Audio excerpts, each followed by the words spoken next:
Selamat pagi teman-teman semua. Perkenalkan, saya Saud Gabriel Kaita Samosir yang pada pagi ini diberikan kesempatan untuk membuka rangkaian acara ini dengan sedikit berbagi tentang etika dan moral pada levelnya yang paling dasar. Sebenarnya udah mulai mendekati filsafat, tapi jangan dibawa pusing dulu, kita bawa santai aja. Saya ingin membuka dengan sebuah pertanyaan yang cukup sederhana ya. Itu yaitu apakah membunuh dan mencuri salah?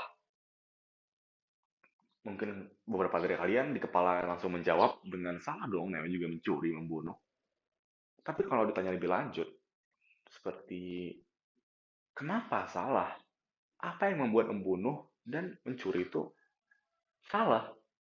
Nah, kebanyakan orang setelah saya tanyakan pertanyaan itu, mereka menjawab dengan ya karena membunuh itu dan mencuri itu mengambil hak orang lain. Kita mengambil sesuatu yang bukan milik kita. Kalau di membunuh kita merenggut nyawa orang, kalau di mencuri kita mengambil ya mungkin hartanya atau yang lain. Dan mengambil yang bukan milik kita itu nggak boleh. Nggak boleh. Kalau nggak boleh, berarti ada aturan dong yang melarang hal itu. Nah, tapi ini kita membahas kan dalam level yang paling dasar ya. Jadi kita bukan membahas ke sisi agamanya mungkin, keyakinan, atau bukan juga ke ranah legal yang hukum. Kita coba telaah dengan pemikiran yang jauh lebih mendasar. Kenapa nggak boleh? Nah, itu etika, nilai moral kan. Jadi itu ada nilai-nilai moral yang dilindungi, yang diatur oleh etika. Mengapa itu tidak boleh? Yang tadi kan alasannya karena kita melanggar hak orang. Dan itu ada etika yang mengaturnya. Dan kalau kita melihat kembali ke tahun 80-an, itu ada seorang filsuf bernama Immanuel Kant. Dia menggagas sebuah pemikiran, sebuah teori yang disebut dengan deontologi. Nah, pemikiran ini dia mengatakan kalau ada sebuah set of rules, ada sejumlah aturan-aturan yang mengatur nilai-nilai moral di masyarakat yang berlaku secara universal. Jadi mau dimanapun kalian, katakanlah di pedesaan, di perkotaan, di luar negeri, di luar angkasa sekalipun, hal yang sama berlaku. Nggak boleh membunuh, nggak boleh mencuri. Karena itu salah. Dan bersifat absolut juga. Jadi nggak ada alasan, nggak ada pengecualian yang bisa membenarkan kalian untuk membunuh. Nggak ada sama sekali. Membunuh salah, apapun yang tujuan kalian untuk membunuh atau mencuri, itu salah juga. Itu pandangan deontologi. Tapi mungkin terdengar simpel, tapi coba kita masukkan ke sebuah problematika dilematis. Seperti sebuah permasalahan yang cukup populer ya sebenarnya. Itu the trolley problem. Mungkin kalian pernah dengar? Atau permasalahan kereta. Eh, Coba kita bayangkan sama-sama. Jadi bayangkan ada sebuah kereta melaju dengan cepat di sebuah rel. Dan dari posisi kereta ini, sekitar 2 kilometer, itu ada pohon baru tumbang yang kena relnya. Jadi kalau misalnya keretanya terus melaju, dia akan menabrak pohon itu. Dan di kereta ini ada sekitar 1.000 orang yang menumpanginya. Jadi kalau kereta itu menabrak pohon, itu akan membahayakan 1.000 nyawa orang di kereta tadi. Nah, tapi 1 kilometer sebelum kereta ini menabrak pohon, ada persimpangan rel. Dan kalian berada di ruang kontrol yang nggak jauh dari persimpangan rel tadi. Jadi kalian punya kendali nih untuk menggeser sebuah tuas di ruang kontrol yang dapat mempengaruhi jalur rel itu. Kalau kalian biarin ya, dia bakal terus lurus kan keretanya, karena relnya nggak berubah. Tapi kalau kalian geser tuasnya, maka jalur rel akan berbelok, dan akhirnya kereta juga berbelok ke rel yang satunya. Nah, yang menjadi masalah, yang menjadi dilematis, di rel ini ada 5 orang anak-anak lagi main-main di atas rel. Dan dengan kecepatan kereta yang segitu, itu nggak bakal sempat bagi kereta buat melambat atau ngerem tanpa melukai, bahkan membunuh anak-anak tadi. Jadi ultimately kita ada dua opsi sekarang. Pertama, ngebiarin keretanya terus lanjut dan nabrak pohon dan membahayakan 1.000 orang dalam kereta, tapi menyelamatkan 5 orang anak tadi. Bukan menyelamatkan juga sih, karena mereka emang udah aman dari awal. Atau membelokkan kereta dan membunuh 5 orang anak demi menyelamatkan 1.000 nyawa orang di kereta. Kalian bakal pilih yang mana? Tapi sebelum kalian berpikir lebih lanjut, saya pengen berbagi nih. Kalau saya sih awalnya pas mendengar ini menjawab dengan sangat ambisius. Ya tentunya nyelamatin 1.000 orang dong. 5 orang dibanding 1.000, lebih penting nyawa 1.000 orang lah. Nah mungkin dari kalian ada nih yang berpikiran sama dengan saya. Tapi sebenarnya ada pertanyaan-pertanyaan nih yang menyusul. Kayak, bukankah dengan kita, orang yang menggeser tuas itu, sama dengan kita yang membunuh 5 orang anak tadi? Dan bukannya membunuh salah, berarti kita nggak etis dong, kita nggak morally good dong. Kita salah secara moral. Terus, ada juga kritik yang mengatakan, tapi kan kalau misalnya kita nggak geser tuasnya, kereta bakal nabrak pohon. Dan karena kita emang punya kendali gitu, kita punya kendali atas pilihan kita bisa mau geser atau enggak. Kalau kita nggak geser, berarti kita memilih untuk tidak menggeser. Berarti kita memilih untuk membiarkan 1.000 orang mati.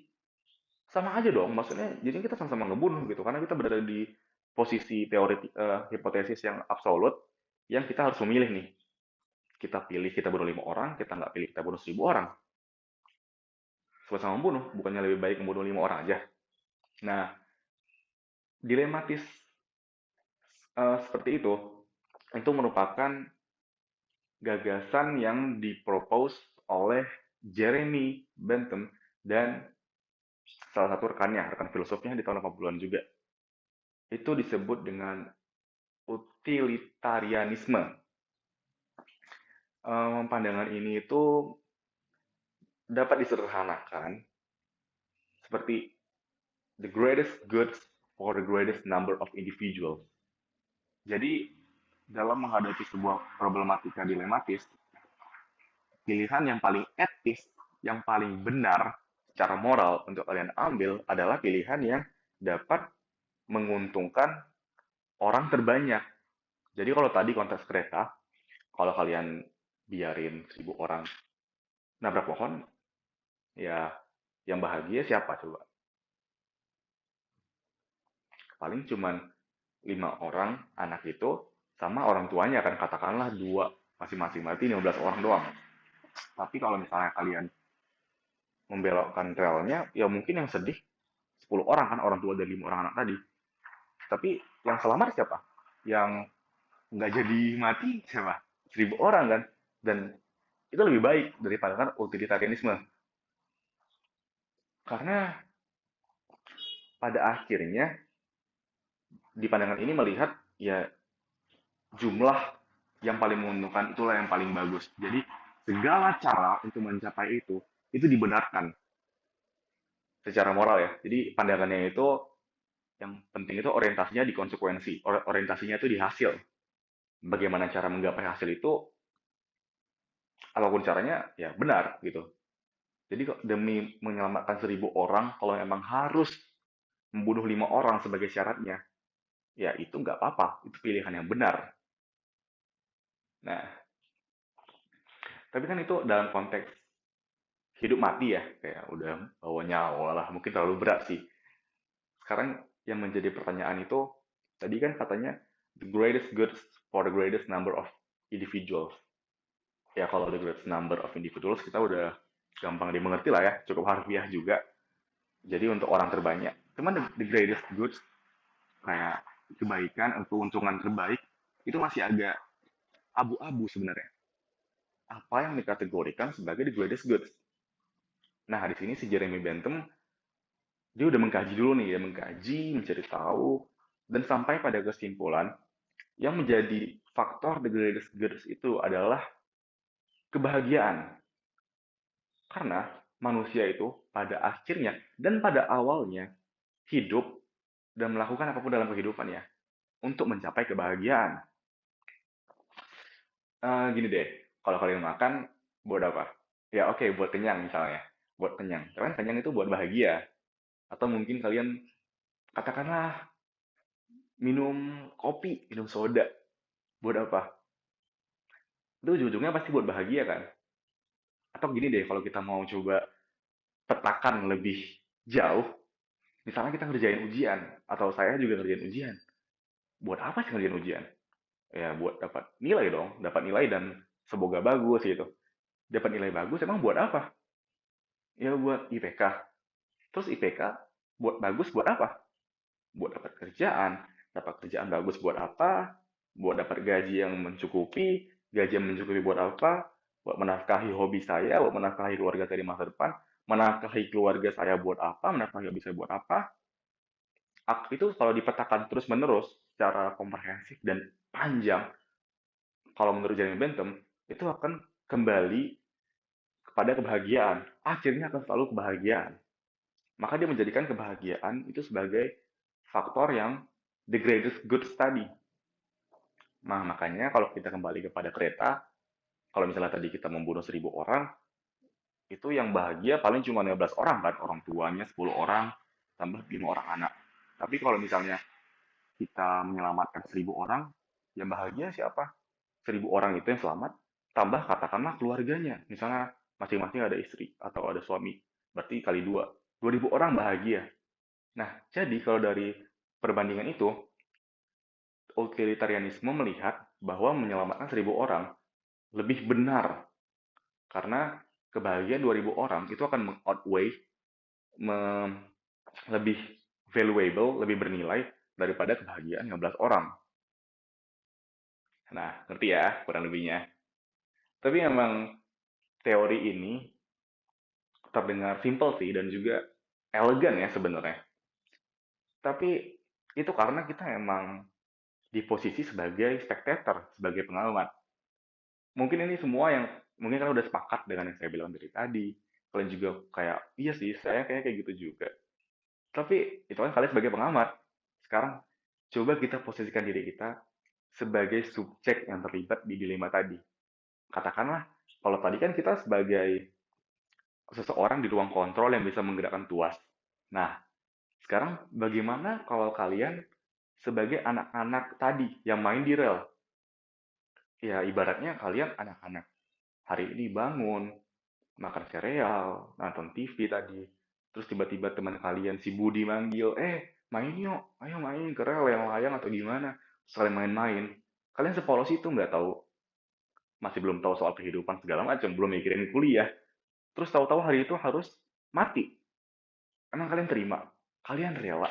Kalian masih sangat muda, harus mati demi nyelamatin nyawa 1.000 orang. Ya mungkin kalian yang memang the true utilitarian, kalian bakal bilang, ya nggak apa-apa lah, mendingan 1.000 orang lah mati, selamat daripada gua yang selamat tapi mereka mati. Tapi mungkin kalian tadi yang udah sempat setuju dengan saya di pas ngebahas 5 banding 1.000, 2.000 banding 15, berubah nih pikirannya. Iya juga ya, masa gue harus mati demi orang yang gue nggak kenal? Gue masih muda juga. Mereka udah ibaratnya mereka juga ada yang tua-tua yang mau udah saatnya mati. Masa gue harus ngorbanin diri gue? Nah, itu tuh yang menjadi kritik dari utilitarianisme. Karena sebenarnya ketika kita membahas soal hal mendasar seperti itu akan ada selalu ada pertanyaan-pertanyaan yang menyusul yang akan menyempurnakan teori ini dengan teori-teori selanjutnya. Tapi untuk hari ini saya akan mencukupi pembahasan kita di sana. Karena tujuan saya hari ini itu adalah untuk mengajak kalian, bukan untuk belajar etika dan moral sebenarnya. Tapi kalau kalian mau belajar ya boleh juga, karena sebenarnya seru, saya aja suka. Tapi saya ingin mengajak kalian untuk coba berhenti sejenak dari segala kesibukan kalian. Dan coba ikut saya, atau mungkin kalian bisa berpikir juga sendiri atas pilihan-pilihan yang telah kalian ambil sebelumnya. Kenapa kalian ambil pilihan itu? Apa yang mendasarinya? Apakah kalian mengikuti dengan buta? Ibaratnya kalian mengikuti dengan, ya udah orang ngelakuin, gue ikutin. Kalian nggak tahu itu benar atau salah. Kalian nggak tahu itu baik atau tidak. Coba kalian memikirkan hal itu. Sebenarnya bukan buat nentuin apa kalian benar atau salah. Cuman dengan cara kita berpikir ke arah sana, itu akan membuka kemungkinan-kemungkinan baru untuk identitas diri kalian. Karena sebenarnya belajar etika dan moral ini, itu bukan untuk tahu kalian harus ngapain kalau ada masalah dilema. Bukan buat nentuin, oke okay, kalau misalnya ada masalah ini, gue harus ini atau nggak harus ini. Belajar etika dan moral ini sebenarnya akan membawa kita untuk menentukan kita ingin jadi orang seperti apa. Kita ingin dilihat sebagai orang seperti apa. Nah, dalam mencapai hal itu, kita harus mengambil pilihan-pilihan ketika dihadapi dengan dilema-dilema yang akan membentuk kita sebagai orang itu. Jadi sebenarnya lebih ke identitas diri sih. Dan untuk menjadi orang yang berintegritas, kalian perlu landasan moral yang baik, landasan etika yang baik, sebuah prinsip yang kuat. Baiklah, cukup sekian dari saya. Semoga dapat dimengerti. Saya mohon maaf jika ada salah kata. Dan silakan mengikuti rangkaian acara ini dengan pelatihan-pelatihan lainnya oleh pembicara-pembicara yang nggak kalah keren, nggak kalah jago daripada saya. Semoga kalian bisa menjadi orang yang lebih baik. Terima kasih, saya pamit undur diri.